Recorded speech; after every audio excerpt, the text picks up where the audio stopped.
Hello दोस्तों, नमस्कार। मैं अपने यूट्यूब चैनल में आप सभी का स्वागत करती हूं। बेटी विवाह कन्यादान गीत अच्छा लगेगा तो लाइक कीजिएगा, नए हमारे चैनल पर तो सब्सक्राइब कीजिएगा और कमेंट में बताइएगा कैसा लगा मेरा गीत।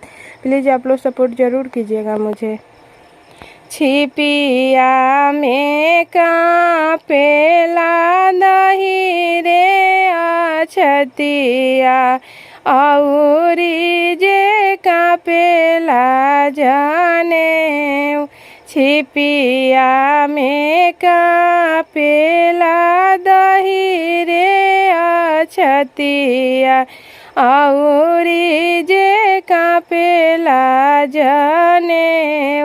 औरी जे कांपेला जाने। धिया ले कांपेलन पापा हो अपना पापा कैसे करब धिया दान। कैसे करब धिया दान।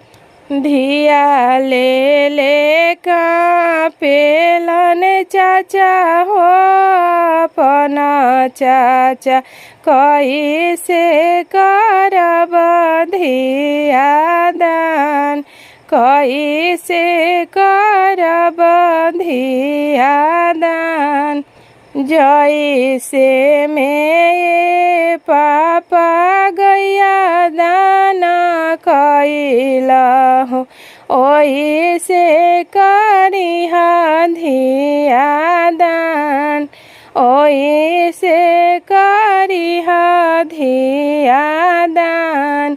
जैसे में चाचा सोनवा दाना कैलहु ओइसे में करिहा धिया दान।